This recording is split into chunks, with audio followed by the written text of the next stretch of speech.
So I definitely want to bring this to you because this is something that just was on me today, and I definitely wanted to share that.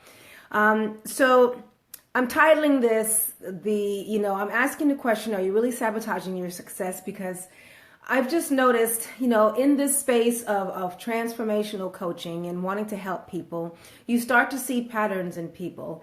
And today I had an amazing time with a gorgeous girl that I'm just starting to work with. And, I'm enjoying my relationship with her. It's just that I'm realizing after spending some time with her, it took me a while to really get into a coaching relationship with her. And it wasn't because, she didn't like me or I didn't like her. It's nothing like that. But I'm realizing that we literally wrestle with our greatness. It's like we fight it. And I'm really wondering, why do we do that? You start to, when you're working with people, you start to see trends, you start to see patterns in behavior, and some consistent things keep coming up. And I'm wondering, why the heck do we fight so much with allowing ourselves to live our very best lives and for us to really experience life in a very joyful way? Like, why are we afraid of that?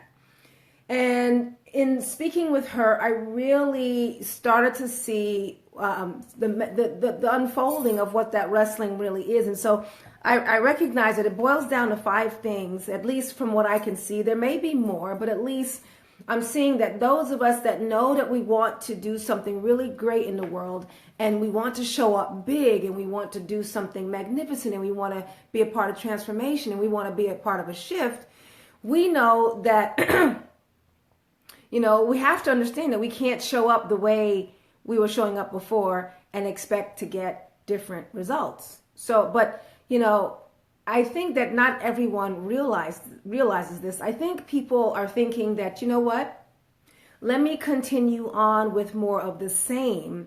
And somehow, maybe God will bless me. Maybe someone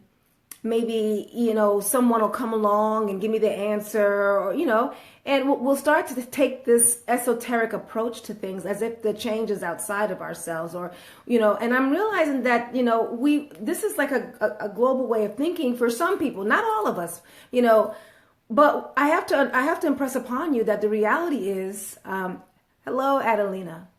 The reality is we are part of like a collective collaboration of people. And you know what? People are a mirror. Like if people in your life aren't acting the way you'd like them to act, they're only mirroring what's already inside of you. And not everyone can swallow that. And so we get to be different if we choose to. We get to become the person that does the great things in life. It's not something that it's just for one person, not for the other. We can all make that decision. And so I want to encourage people to stop wrestling with the reality of there's greatness inside of you, and start to accept the fact that there's greatness inside of you. But also, if you want to see that come out and you really want to affect change in a major way, then you have to be able to be okay with becoming that person that can affect that change. We as women, I don't think we get how powerful we really are. And that bothers me, and I tend to stew quietly, right? That really bothers me. Like, why the heck would we wrestle with being able to make a shift in our home? Like, why would we wrestle with being able to have a loving husband and adoring kids and a beautiful space to come home to, and a career or even a job, if that's your thing, that we love? Why do we wrestle with that? Why do we live in this space of, I could either have this or I could either have that, but I can't have both? Like, I can make the money, but I can't have the good relationship. Or I can have the great kid, but, I can't have the husband to go with that kid. Or I can have a nice, beautiful home, but doggone, my finances has got to be screwed up. Like, why the heck do we live in that world of either or? When I was healing in the area of my money. And I'm just going to use this as an example because this is where I learned this very key lesson. And I think it applies to everything in life, not just the area of money, but I'm going to share this with you, in this space because that's where I learned it. I was reading this book. This is when I was really, really down. And, I was making everybody wrong for the way my life was. Like I was blaming people. I was blaming family members. I was blaming, the fact that I didn't have so-called friends to bail me out. I had all these reasons why things weren't working the way I wanted it to. And, I finally got to a point where I had to accept that, what's consistent in all the blunders that I had was me, because wherever I went, that's where I was, I was there. And so I had to really face that, right? And so when I was healing in this area, I did a lot of reading, a lot of learning and educating myself, because obviously this is not something that we get taught in school on, how to live an amazing life and have the money that you want and the family that you want, because I want greatness. I want to have a great experience in life, and I'm not really apologizing for that, Well, anyway, so I read that rich people choose both. Poor people live in a world of either or. Drop the mic. That was a game changer for me. Like I never thought of things like that. Like everything I thought of was either or, up or down. Like I couldn't have both. Like I didn't know how to live in this world of options without me having to choose one. I lived in a world of options where I only had a choice of one, not in a world of choice where I had many things I could work with at the same time. Like I didn't get that. So that was huge for me, okay? And when I got that, I let that sit in, and I really started to see how I was taking myself out of having this amazing life that I so wanted to have.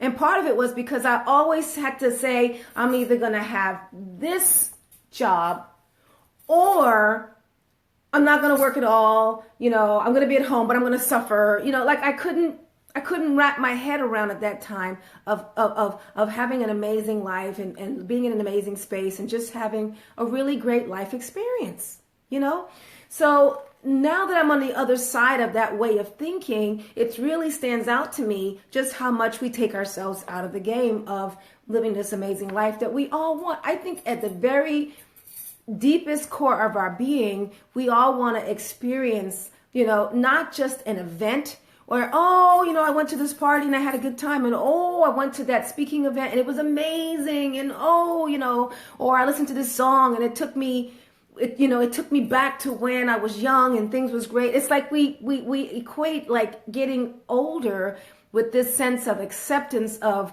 what shall be, this is it for me. And it's like, but we wrestle because we know we're meant for more. We know we're meant to have, healthy relationships and even a healthy relationship with our money. Like we know this, but we settle and we struggle. And, I'm really encouraging folks to come out of that. Adelina, you can have it all. That's right. Great to be waking up. Thank you for joining me at 7:30 a.m., Adelina. Thank you. We can have it all, and so I wrote down the 5 things that I've observed that we do, or women do, where we take ourselves away from our greatness. And I want to share those with you. And this is not me judging. This is really me impressing upon you the reality of if you're aware of these things, that you can begin to make some small changes so that you can live your very best life. So I think this is one of them is what they know is what someone else has told them. Do we ever take the time to explore what's best for us? Or do we take on what people are telling us what's best for us? Now, I understand as parents, I'm a parent. I have 3 beautiful young adults now. When they're young, yes, I'm responsible. We're responsible for them. But then they get to a certain point as they get older where they're starting to make decisions for themselves. And for those of you who are into spiritual things and you understand, the Word of God, He gives us the ability to choose. We can choose. And so our kids can choose too. And I think a lot of us are so busy impressing upon our kids what we feel it's for them to do that we literally take away choice from them. And when they become older, they don't know how to be in choice. They don't know how to choose both if they want to, or, choose what's the best option for them, and what they're made to do. Just because I'm made to share, speak, and coach doesn't mean my kids are. And so for me to say you're going to go do that, I don't know if I'm doing them a service or doing the world a service if that's not what they're here to do. Now, maybe it would be, maybe it is. And it would be revealed because you'll see the interest. You'll see what they gravitate to. You see what they spend their time doing. You see what lights them up and gets them excited. But because we're so used to other people telling us what we're doing, we're used to people telling us what to do in the workplace. We're used to people telling us what to study. We're used to people telling us what to make. We're used to people telling us what to eat in the cafeterias. We're in the fast food place. I question what's on the menu. Like, what's in that? What's in that salad? What's in the rice? Did you put butter in it? Like, I ask questions. People think that's strange. But I don't want you telling me what I'm going to eat. It's like, but we don't understand that all along the way, everything is designed for us. Everything is set up so we are told how to behave. And so the few of us who dare to be rebellious, I guess, and kind of buck that, we seem like we're strange. We seem like we're crazy. We seem like we're breaking the status quo, and we are. And it's the crazy people that are the change makers. It's the ones who are crazy enough to think that they're going to make a difference. Those are the ones that make a difference. And so, by having people tell you what to do all the time, you haven't